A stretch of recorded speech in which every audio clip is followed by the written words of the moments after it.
Hey guys, always Dizzy here. In this video, I'm going to be analyzing some games from a user who contacted me and requested that I do so. Yeah, he did throw a couple bucks my way. So I'm basically going to make this video as if I was doing a kind of giving a chess lesson, except obviously there's no. I'm not talking to the student. What he did was he gave me 4 of his games to analyze. So the first thing I want to do before we look at the games, and I'm going to try to, I'm not sure if I can squeeze in all 4 games. I'm going to make this 1 hour long. But I'm going to try to get the games maybe 15 minutes each so that we can get all 4 of them in. But the first thing I wanted to mention is just taking a quick look at this No Name Guy's account is he has literally 20 times as many games in Rapid than he does for Classical. And I highly recommend playing slower time controls. You know, it's just so much more efficient to improve. It may not be as fun. It can be a bit grueling. I agree, but it's really the best way to improve, in my opinion. It's good that he doesn't really play bullet or blitz, but I think he should be working on changing the ratio here, so it's at least closer to equal, but or at least better, so it's not 20-1. In addition, I would like to see him do a lot more puzzles. He's only done a total of 146. He should almost make those a daily practice.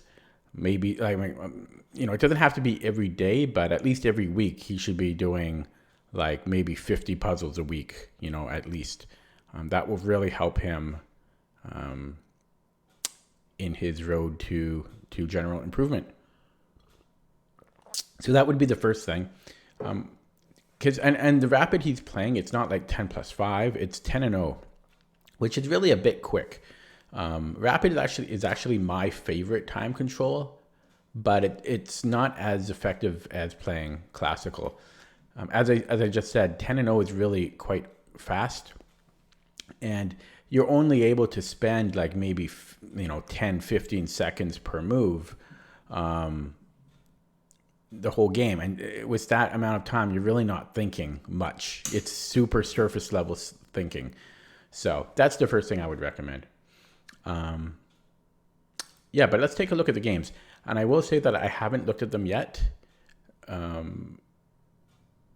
When I do teach students, I teach beginners obviously because I'm not a titled player myself, but when I do teach students, I do prepare beforehand, but I thought it might be interesting for the sake of this video to just come in fresh, and at this level no preparation is really needed anyways.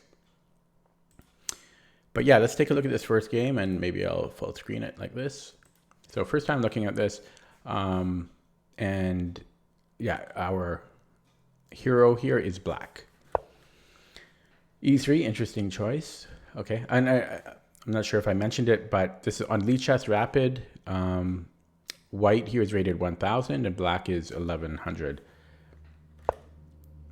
Okay, so nothing wrong with b6, but just from a principled standpoint, I think it's just a good thing to get into your head to, if your opponent lets you play e5 or d5 or e4 d4, generally it's a really good idea to do that. b6 is kind of a hyper-modern approach, and it's totally fine, but especially when white is just being timid and just giving up the center. Again, I think a good classical principled way to play is to try to gain that control of the center and this added space. But as I've said, b6, nothing wrong with it, I don't think. Okay, this is a very interesting move because he just drops a pawn. White just drops a pawn, and it made no sense that he played e3 and then he played e4. So a very strange decision by white, and good. Black takes it. So black doesn't end up black does end up winning the game. So one thing I will mention to other people watching this video, I highly recommend, like, if you have a coach, give them games that you've lost, not games that you've won, unless the game was like really hard fought and you just won at the very end or something. Because you learn more from the games that you lose than you win. Also, draws are very good to learn from. But yeah, in this game, it turns out that he won the game. And so hopefully I'm sure we can still learn stuff from it, though. We already did so far. Okay. E6. E6 seems, I don't have any issues with it. It seems reasonable to me. Personally, I think I might have just played knight f6, but eventually you have to get this bishop out if you want a castle anyways, castle kingside. So I think e6 is totally fine. Okay, so this, taking the knight, I do not love for several reasons. It's true that when you're up material, generally you want to trade pieces so that you can simplify into an easy and better endgame. My main issue here is that black is trading a bishop for a knight. And in addition to that, by taking the knight, we're letting white develop with tempo. Tempo meaning time or a move, because right now his queen is still on d1, undeveloped. And by taking the knight, we're letting him recapture while at the same time developing the queen and attacking our rook on a8. So now we have to spend another move to deal with this threat, probably d5, possibly c6, probably d5 though.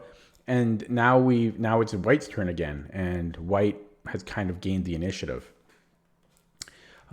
But more importantly, I think we don't want to trade our bishop for a knight. If we wanted to trade anything here, which I'm not so sure we do, maybe we want to take the bishop. I think another option is just to simply come back, but then white has this attack on our king side. So probably we do want to take on d3. But the thing about bishops and knights, at this level, it really doesn't matter. But as you get better, the more you will realize that bishops are just slightly better than knights. And I don't like to overemphasize that, because I'm talking marginal difference. With the relative value of pieces, a rook is 5, knight is 3, bishop is 3, queen is 9, pawn is 1. It's more like at the higher levels, it's more like a bishop is about 3.15. Obviously it depends on the position. Sometimes a bishop sometimes a knight is stronger than a queen. It always depends on the position. But in general, sorry, my dog. Come on. But in general, bishops are just a little bit better than knights. And why is that? Like, why are they a little bit better? Well, there's different reasons, but the way I like to explain it is it really mostly comes down to the end game. And so how am I going to do this? Okay, so if I make a position here, and okay, so let's just put a king back on the board and remove. Okay, let's do this. And give him a knight. And we'll give us a bishop. We'll give him a couple pawns too. Something like this. Okay. So, excuse me. So here we go. So the reason that a bishop, in my opinion, is worth just a little bit more than a knight is that if you play the game and you make it through to the end game, bishops generally outshine a knight in an end game. Not by much, by a very marginal amount, and it will always depend on different things, such as if the pawns are all on one side of the board and whatnot. But everything being equal, on average, bishops are just a little bit better. And the reason is because bishops are fast. Bishops are very fast and knights are very slow. So a bishop can go to one side of the board to the other in a single move. Like it can go boom, boom, boom, and just like come home really quick. It can just go boom, boom. And if we wanted to like grab a pawn, we could grab it and then come back here, grab another pawn, and then we could come back and defend. It's really, really fast.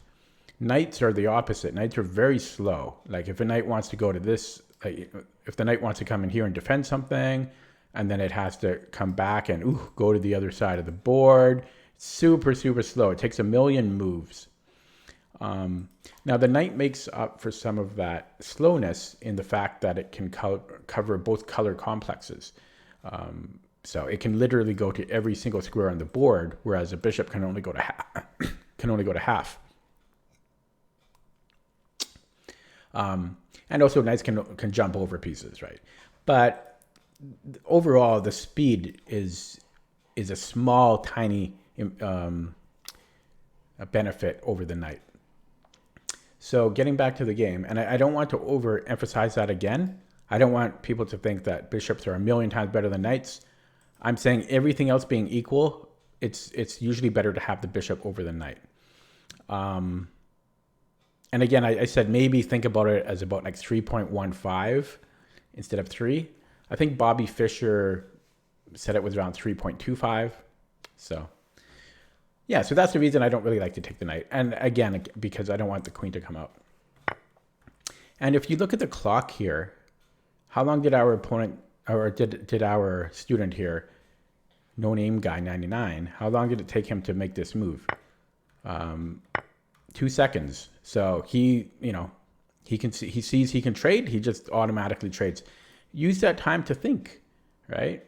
This is one of the reasons that I think longer time controls are useful. He's got 3 options here. He can take the knight, he can take the bishop. Technically, he's got 4 options. He could defend the bishop with a knight or a pawn. He could retreat the bishop somewhere. He could take the knight, or he could take the bishop. Those are all important decisions. And don't just automatically take any random piece. You got to think about the options. Okay, moving on. Here he played c6, which I think is okay. I personally would have played d5. Just, claiming a bit of a stake in the center. But I think c6 is not terrible because we can probably just play d5 next anyways. So it's not a big deal. White is playing, other than white playing e3, e4 earlier on and dropping the pawn and wasting a tempo, white has played very classically and principled in the last few moves. Sorry, my throat gets so dry when I talk. So, okay, bishop d6. That's a very strange move. I'm trying to time these videos. I don't think I'm going to be able to fit all 4. I'll try for 2 because there's so much to talk about. So bishop d6 doesn't make sense to me because black is just blocking his own pawn. Yes, the bishop could squeeze back, but that's going to take 2 moves. And if queen c7, that's just kind of a hope chess idea if we're trying to go after h2, because that can easily be parried by like g3, for example. And we've spent 2 moves to get that. But this is kind of a strange move. Since we don't have a light squared bishop, maybe it's not as bad as it normally would be. But the fact that we're blocking the d pawn, I don't love this. And it also limits our queen's scope a little bit as well too, because it probably will put the knight on f6 eventually, and then what's our queen going to do? So a very awkward move. I think just playing simpler, like bishop e7 or knight f6 makes a lot more sense here. Okay, yeah, we cannot play like this at all. this is a terrible move, I have to say. Okay. So again, this is a hope chess move. And when he played bishop d6, I thought, oh, maybe he'll do this, the hope chess idea. So hope chess is when you're playing a move hoping your opponent won't see your idea. But you can't play chess like that. You always have to assume that your opponent is going to find the best possible move. And it doesn't matter who your opponent is. If your opponent is like some guy that learned the rules, 2 weeks ago, it doesn't matter. You have to assume that he's going to play the best move. Maybe he plays the best move by accident. It doesn't matter. But you can't play pretending, oh, he's not going to see this. He's not going to see this. Like, he's going to go here instead, and then I'm going to go check, and then I'm going to go check, and then I won a pawn. You can't play like that. And so you have to consider, like, if I go here, is this an actual good move, or can it just be thwarted by something like h3, right? And now our queen is, oh wait, am I stupid? Okay, maybe, sorry, I didn't see this on d4, so now I'm looking silly. Okay, yeah, because this is an unusual move, so okay. So in this case, this looks like it's totally fine. Sorry about that. I won't edit this out. I'll admit my mistake. Yeah, sorry, I didn't see the double attack on d4. Yeah, this looks doable to me. This looks like it wins a pawn.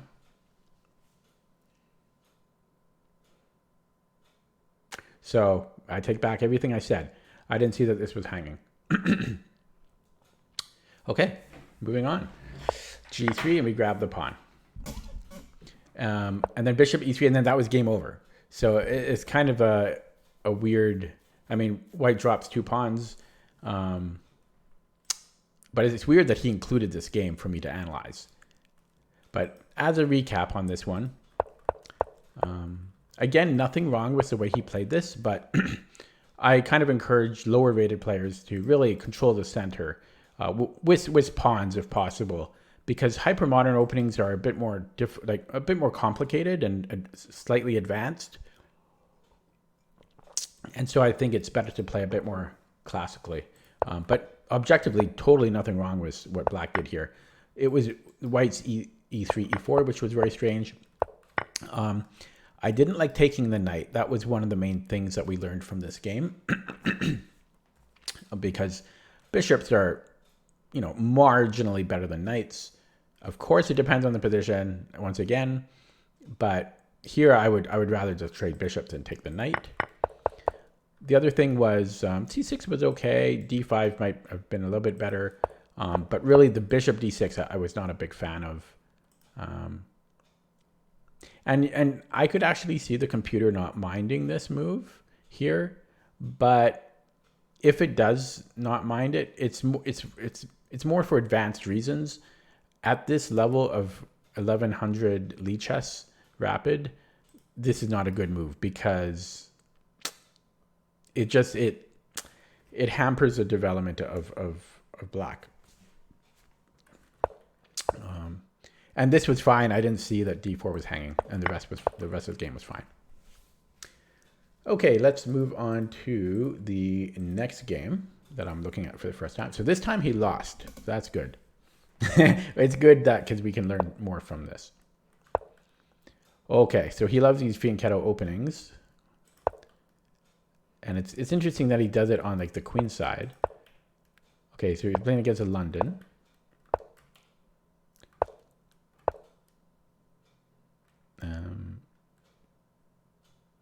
I guess d6 is okay. Personally, I would be working on castling. It's move 4, and we're still like 3 moves away from castling here. So I'm probably looking to play g6 or e6 and develop the bishop and then castle. d6 I don't think is necessary. I don't think we have to worry about anything coming in on e5, like a knight or a bishop, or even or like something like this. I don't think those are issues. That's normally why you play d6, to kind of stop stuff from coming in on e5. So I think I would get get going with the castling. Okay, yeah, and so this again is a hope chess move. Black is, but this is not even a hope chess move because there's nothing to hope for. Like nothing, this does not help us in any way, shape, or form. There's no point of knight g4. Like, so this is a terrible move, I have to say. The way to avoid this type of thing is to remember the opening principle. Generally, you want to avoid moving the same piece twice in the opening. Any of these principles or rules can be broken if you have a good reason, but there's no good reason to be moving the knight again. And why is that a rule? Why not move the same piece twice in the opening? Well, simply, we have more important things that we should be doing. We want to get king safety by casting as soon as possible. And we want to develop our pieces, and we want to control the center. This does none of those things. So this is not a great move. It just wastes a move. It wastes a tempo. I have no idea why he played knight g4. It makes no sense. So I would just get on with castling, like e6 or g6. Again, just play simply and castle. That's what I would do. I think I know what it is. I know why he played knight g4. I'm in his mind right now. So he played this because he probably saw a video or read a book or something that said, okay, in the London as black, you want to move your knight here. The thing is, what he got wrong is the move he was thinking of is knight h5. And so I think he just remembered wrong. So yeah, in the London, against this setup in the London, often you want to play knight h5. And that's simply to attack this bishop that is targetable for black. And then white would usually hang it back, move it back usually. So I'm pretty sure that's why he played knight g4. I don't think it was a mouse slip. I think he just remembered something about the knight coming out. And he didn't really know the reason behind it. He just remembered the knight must move. Anyways, that's what I'm thinking happened. So that's what I'm thinking happened here. But yeah, the move is knight h5 because the idea is to attack the bishop. It's not to try any shenanigans here. It's to attack this bishop. Oh, well, sorry, that's hard to watch. So here he said he spent 7 seconds, and then he spent 2 seconds here. And I don't know why he did this. And he sent me this game. He sent me this game. I mean, if he was on tilt or something, but this makes no sense. I'm like, it's strange that he sent me this game. But yeah, this is obviously a blunder because we're giving up our knight for a pawn. If his rationale is that he prevents white from castling, this is not nearly enough compensation to do that. All black got here was a pawn for a knight. Even if we had 2 pawns here, even if we won 2 pawns, that's not enough compensation. The king might look ugly here, but it's safe enough. And now he just has an extra piece. So this made 0 sense. There 0 sense. And at this point I would just go knight f6. There's nothing else to think about here. I think lower rated players, they don't like to retreat. I've noticed that. It's just like, well, I'm here anyways. I might as well just throw it away. I'm not gonna retreat. Retreats for wussies, right? But man, just go back. I mean, why give up your knight? That's just silly. Okay. Knight d7. I don't like knight d7. Again, casting is very important. King safety. I argue that king safety is the most important thing in chess, because if you lose your king, you lose the game, right? If you get checkmated, you lose the game. So knight d7, I mean, unless black wants to castle queenside, but I wouldn't really recommend castling queenside because it's slower to do so, and we have, a bit, some slight weaknesses there. Once again, e6 or g6, and then either bishop g7, bishop e7, and then castle. This does none of those things. Okay, finally we see e6. Queen f6. We have to castle. We have to castle. Bishop e7 castles. That's what we have to do here. This violates one of the opening principles of bringing out your queen too early. And this, okay, sorry. He wants to castle queenside. So at least he's planning to castle queenside. But again, I would castle kingside.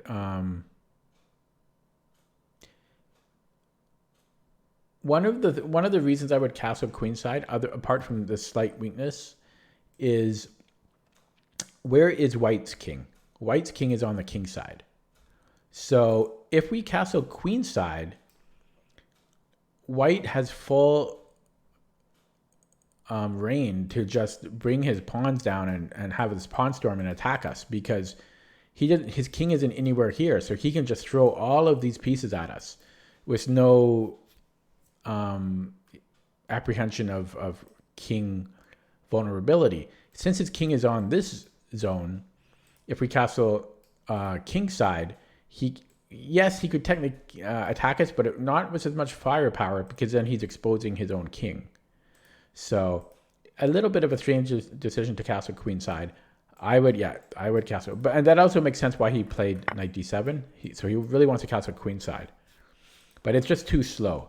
When you're castling, usually speed is one of the more important criterias.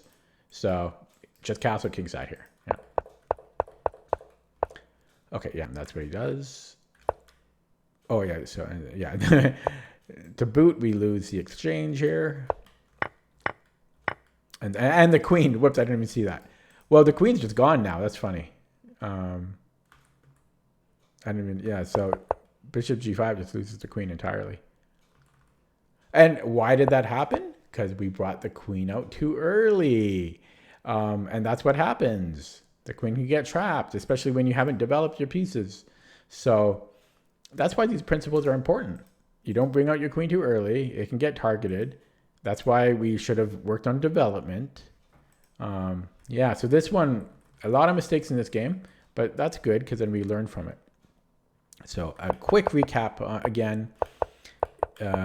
First of all, d6, a little slow. I would work on castling kingside. This was the wrong idea. The idea in the London is knight h5 attacking the bishop.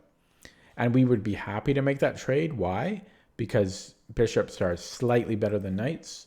Okay. This I have no words for. So we'll pretend that didn't happen. And then here, the wrong idea. Black should just castle kingside. Why? Because it's faster and it's safer for black's king. Don't bring out your queen too early. Finish development and get your king castled first. Yeah. Okay. So we got 2 games. Yeah, I actually might fit in all 3 games. Or all 4 games. I think I will fit them all in. Okay. So game number 3. Our opponent is, I always call it opponent. Our student, I guess, is white. I think so. He was black the first 2 games, and here he's white. Unfortunately, he won this game. So send me games you lose, not games you win. Okay, so we have d4. Okay, a3. Is that a move? So that's a strange move. I don't play the queen's gambit, and I don't play d5 as black. But looking at the database here, a3 is not a move. Yeah, so a strange move out of book on move 3. I think just playing more principled, bringing out the knights, makes a lot more sense. A3 doesn't make sense to me. He's scared of the check, I guess. But we don't need to be scared of this check. Let's just say we play knight c3, and then black checks us. black just helps us develop, basically. Like we could just bring out the bishop to d2, and if black takes, we recapture, and look at that. We have 2 pieces developed, black has none. And so black is just helping us develop. We could, I think, even just go knight c3, and we're not scared of black taking because we get to recapture. And yes, by doing this, we've created an isolated pawn on the a file, and we have double pawns. But you know what? I don't think that is enough compensation for black to give up the bishop for the knight. White has the bishop pair here, and I don't think this is quite enough of a weakness for this to be good for black.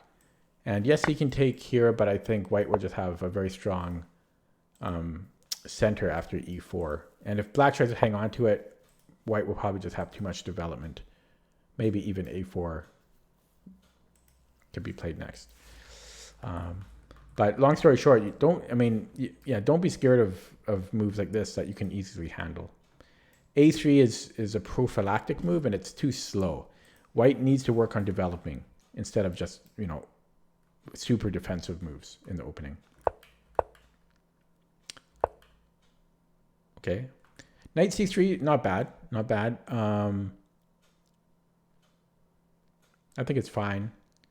I think personally, I probably would play knight f3 just to get the kingside castling going as fast as possible. But I think knight c3 might be okay. And there we go. Okay, white's back on track. So bishop b5, bishop g5. Bishop g5 is okay, I think, as long... The thing about these types of moves at lower levels is that often when you do this, what ends up happening a large majority of the time is, even if it's not your intention, the side with the bishop will end up taking the knight at some point in the game. And I didn't look at this game, so maybe this won't happen, but usually it does happen. And why don't we want that to happen? Well, I don't really want to give up the bishop for the knight. Once again, we don't want to give black the bishop pair because that's a small advantage. If bishop g5 was made for other reasons, such as we just want to employ this pin, and maybe we want to free up the c file to get the rook on the c file, then bishop g5 might be fine, but it has to be for the right reasons. It shouldn't be because we actually want to take the knight. Yeah, okay. This move, okay, I guess black wants to castle queenside, but this is not a great move. It's the wrong idea again. I think black should be trying to castle kingside. Why? Because it's faster. Bishop e7, castles, takes 2 moves. 2 moves and black is castled. This is going to take 3 moves. 1, 2, 3. In addition, white will probably castle kingside here. And so by the time black castles queenside, white will have an extra move in there, and white can easily just attack it. So again, once again, speed when castling should often determine which way you castle. In addition, just queen e7 is a strange square because you're blocking your bishop. It would make more sense to play queen d7 if black insists on developing the queen. Or moving the queen. Okay, this once again, kind of a hope chess move. It doesn't do anything, and the queen is still being moved out too early. Like black can just like play bishop c6 or knight bd7. You're just helping black develop. Maybe you're targeting this a7 pawn so that black can't castle, but eventually your queen's going to get kicked out, and the queen really doesn't belong here. If anything, you want these pawns free so that they can start pushing if black castles queenside. Not to mention, white hasn't finished developing, right? White is what, 4 moves away? 1, 2, okay, well, 3 moves away from castling. I mean, white needs to castle. So every single game, white is very slow in castling. So development and king safety, you got to follow these principles. They're not just for beginners. Top players follow these principles as well. When they don't, it's for super advanced reasons. Yeah, you gotta get castled here. Okay. See, so you've lost a tempo. This is what I'm talking about. So Queen A4. What did we gain from this? Well, all we did was give Black a free move. Now it's Black's turn again, and he can just go on with castling. Knight BD7 and castles. Or he can even go this way if he chooses to now. But you've lost a tempo. You've given your opponent a free move by playing Queen A5. Okay.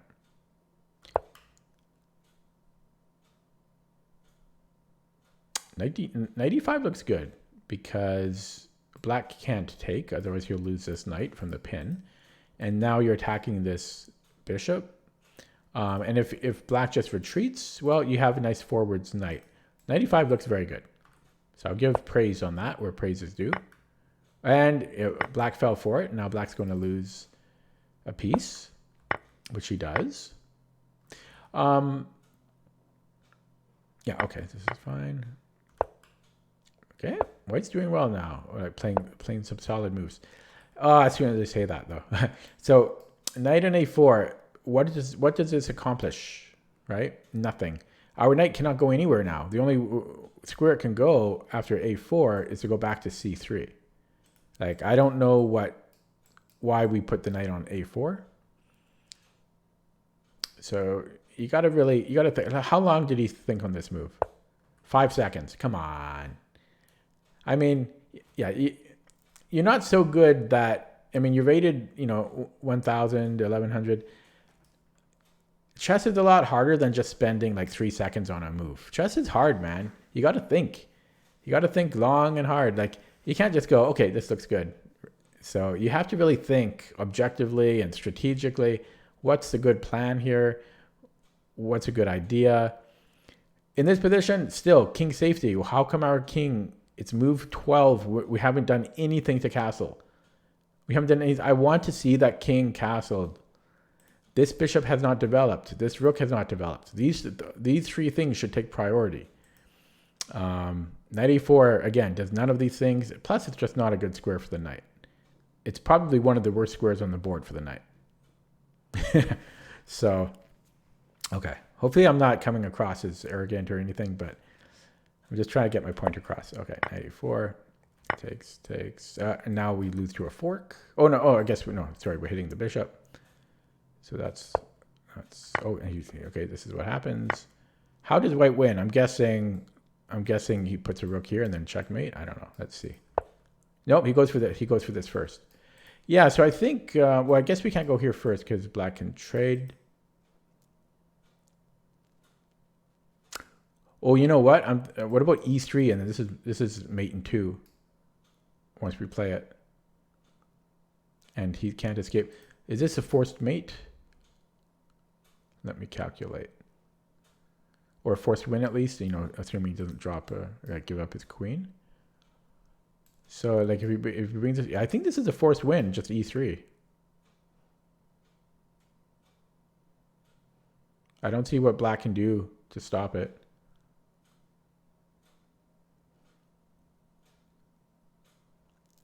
If rook, I mean, at best maybe there's rook D6 and check. That's still mate. Yeah, I think E3 just wins on the spot. So, like, again, you gotta think about your moves. He's playing so quickly. He spent 13 seconds on this move. 13 seconds. It took me a few. I mean, I had the idea, and then I verified if it would work, and I think it works. And it took me. I mean, I don't know. The point is, he's spending, like, you got to think longer. You got to think longer than 13 seconds, especially when you can just win on the spot here. Well, he does end up winning the game, but he can end the game right now. Because, whoops. Sorry. I did a Yasser Stare run there. Okay. Because, like, his king can slip out here if we're not careful. Now, for some reason, Black just gives up his queen. I don't know why black just doesn't go king e8. Because king e8, and now what? Now we have to play a game. Whoops, didn't mean to do that. Right? So now how do you win? I mean, white is still up a piece, but at this level, anything could happen. So you gotta use that time. Sorry, it's just I feel almost a little bit. Sometimes I feel just kind of not insulted, but it's almost like disrespectful in a way when I see lower rated players play so fast, because it's just like they don't. It almost seems like they just don't respect chess, and they just think it's so easy that you can just play a move in a few seconds. I mean, chess is hard. So use that time. The time is a resource. Use that time to find good moves. If I gave you $1 million and I said you don't get to keep any of it past midnight, right? And you have to spend, so spend as much as you can, or get your money's worth. If you end up just spending like $500, it's such a waste of money. Same with your clock. Like, use that time. The time is a resource for you. Don't just spend like 2 seconds of it. Really think about your moves. Okay. Lecture over on that. Yeah, and then, here. And this also doesn't really quite make sense where he just gives up the rook. Like, take it with the bishop, right? Because you're going to lose the piece that you recapture with. So, well, okay, he might have alternative reasons for this, because if you no, it still doesn't make sense. I would still take with the bishop. I mean, it's just you get to keep the rook. Yeah. Okay, and then the rest of the game. Actually, the game goes on for quite a ways for some reason. Okay, this looks good.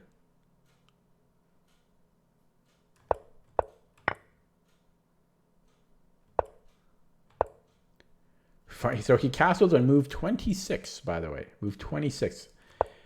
He castles 2 moves before the game ends. But okay. Okay, but he's playing fine here, and then there you go. So what did we learn from this one? The A3, too slow. Too slow. Develop, castle. Okay. Knight C3 is okay. Knight F3. Bishop G5, it's okay if you do it for the right reasons.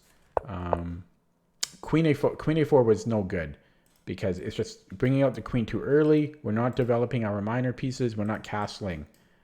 And we're just helping black develop for free.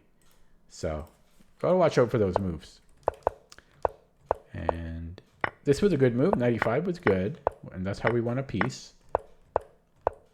94, again, not a good move. This does nothing. It doesn't help us at all. It just puts the knight on a worse square. So that was 5 seconds was spent on that. A whopping 5 seconds. So use the time to come up with a better idea. And then here again, it's just the same point, but like E3 should just win on the spot. So, or even E4 is the same idea, but opening up this bishop. And the point is, this was too quick of a decision. White could have spent more time here. Okay, this is going to be perfect timing. I'm going to look at the last game, but I've timed this perfectly. Woo, I'm good. So, game number 4. And white lost. So nonameguy99 lost this game. And that's what I want to see. Or draw. Okay, so we have another queen's gambit. This looks good. Maybe I shouldn't rush. We still have lots of time. E3 is too timid for me. What I said, if you remember from the first game, usually if your opponent lets you play both E4 and D4, or if you're black, E5 and D5, usually it's good to grab those squares. So why play E3, which is an okay move, I think, when we can play E4, which is a stronger move? because look at this. We're controlling these 4 squares with the pawns. And the other benefit is that this bishop, this dark squared bishop, has opened full scope. E3, we're cutting this bishop to only one square. And we don't have control over these 2 squares with the pawn that we did previously. So it's a timid move. Grab that space if black allows it with no contention. That's what I think. I think it's just more principled. Possibly e5 is an issue, but probably that's kind of a more of an advanced thing at this level. I think this is a more principled approach, and then just play, I think, knight f3 looks good. And we're just playing principled here. I don't play the Queen's Gambit though, so it is possible I'm wrong, because possibly e5 is not good for us. But in general, I think, because I don't think White played e3 because of opening theory. Okay. Anyways, moving on. Take the pawn, and yeah, I guess here it actually works. Good thing I held my tongue, because once again, like I think it was the second game, White has this double attack, and I don't think there's anything black can do about it. So I think this is totally fine. Not just fine, but a good move. Just wins a pawn as far as I can see. E6, we grab a pawn, and we do end up losing. So it'll be interesting how White ends up losing. Ooh, okay, so we take a pawn here. I think we're okay by taking this pawn, but this is a very dangerous pawn to take, and I want to see how long he spent on this. 2 seconds. So I'm sure you didn't calculate the dangers here. So I think it actually is safe to take. But I would bet money that black didn't consider the possible repercussions of taking this pawn. If you notice, this bishop is on pre. On pre meaning unprotected. It's not protected by anything, and it could hang. And so if we take on c6, black could potentially play a move like rook c8. So I'll just put that on the board, and suddenly this bishop is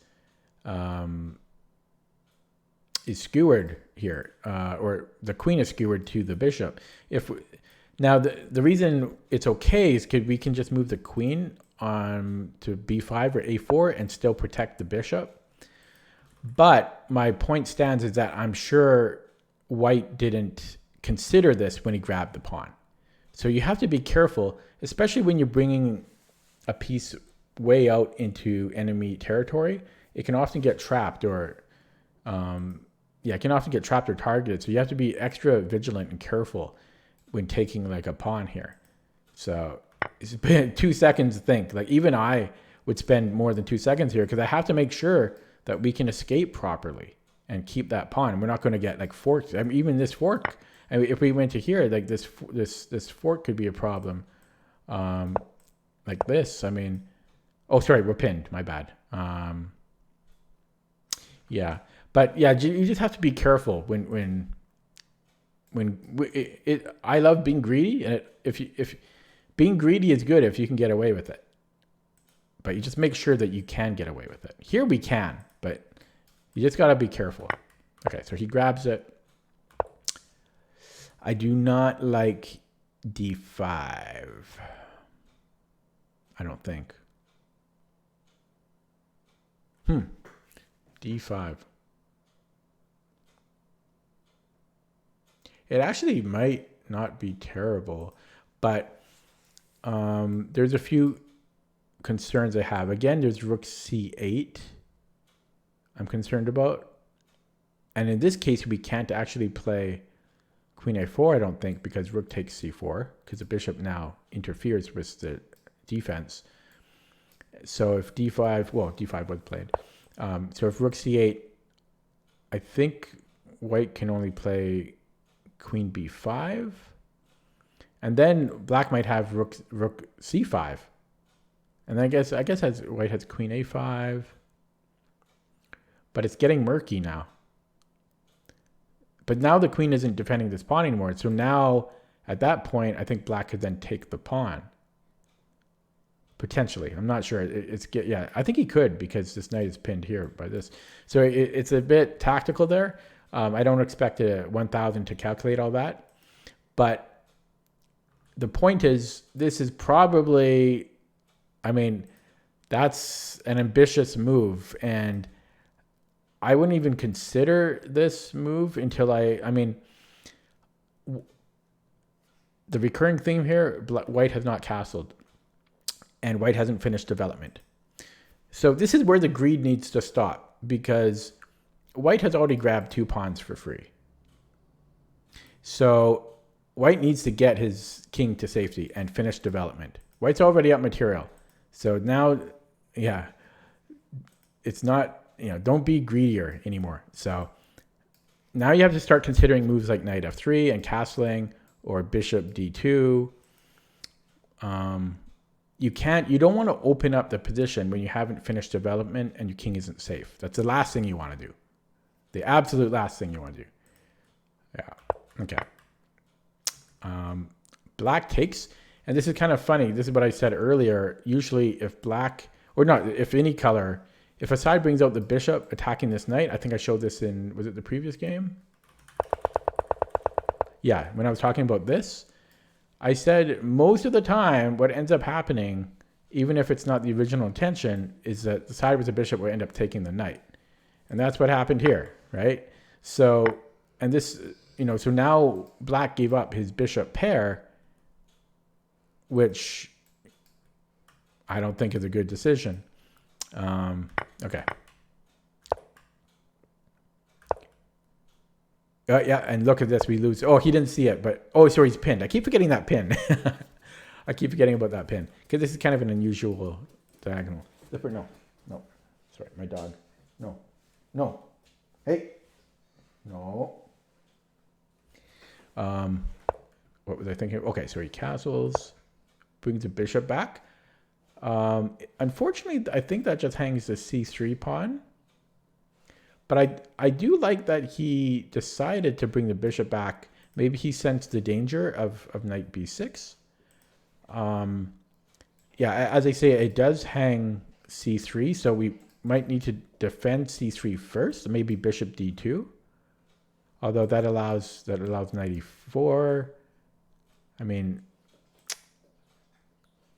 this might be a little bit tricky to find a solution here.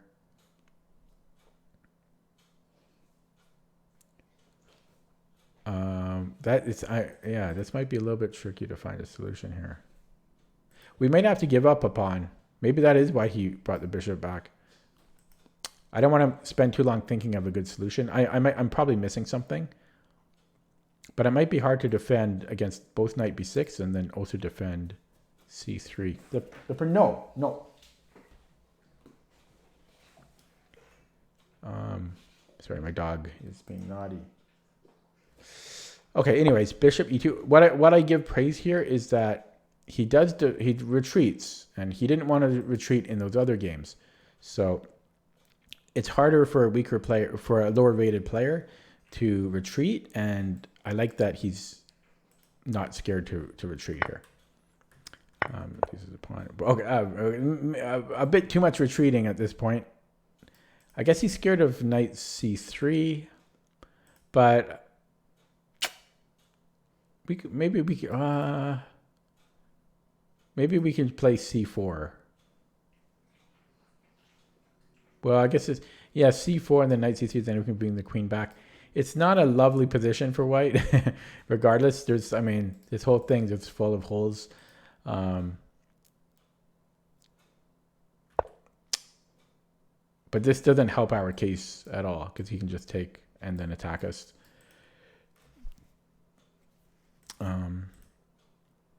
But as I say, there's probably not a great solution here, because this is attacked twice. There's no way for us to defend it twice, because it's it's not defended at all right now.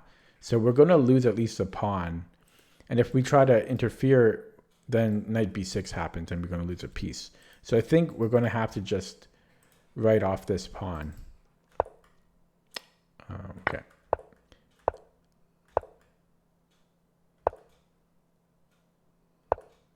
You can kind of, I'm not sure if you can sense, but you can see how this queen has been harassed and it's had to make so many moves and it hampers our development. Like, look at Black. Black has 3 pieces developed. He's castled. Even though he's lost a couple pawns, look at his development, right? So development and king safety, so freaking ass important. And this queen was brought out early. Once again, well, here this was actually a good move because we do win a pawn. But afterwards, he grabbed another pawn, which I think is still okay. But we do end up down development. But then this is where things really went to the greed mode, like d5.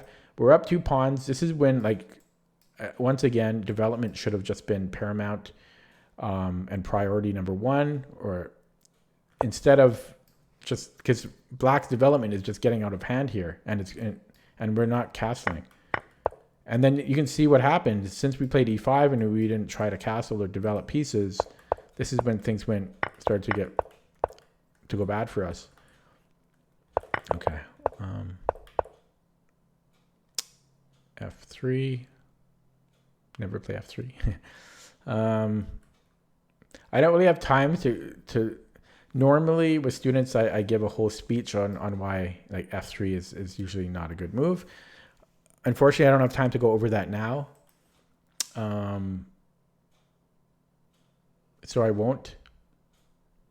And I don't think here it might be technically okay, but I don't know. It might. I'm not sure. Maybe technically we're okay, but it's iffy. It's iffy. But I think I think White's losing here. Well, hang on. What happened? Why did he do this? Oh, I see. Sorry. Yeah, well, his knight's already protected. I don't know why he didn't just retreat the bishop. Okay, strange. And then he gives up his rook. So Black just threw the game here. Maybe this might have been out of frustration or tilt because he just lost a piece. I'm guessing that's why he did it. Okay. When you're making such a move like this, when possible discoveries could be made on the queen, you have to be very careful. And how long did he spend? 4 seconds. No, you got to be more careful because Black now had the discovery against your queen, which is unprotected. So you have to have calculated that there's no like discovered checks. Like if, for example, if your king was here or here, and you took the pawn, well, actually, technically, you'd be okay if he takes this way. But let's say check here. Actually, you'd be okay there too. It's not the best example, because the queen does cover things. So, not the best example, but still, you have to be careful because the queen is unprotected. And I mean, even rook here, it looks a little bit dangerous, right? Because e3, there's a attack on e3 and x-ray. So you got to be a bit more careful. Spend more time than just 4 seconds. You can't just take pieces with thinking nothing, like there'll be no consequences. There are some dangers here, some possible dangers. Okay.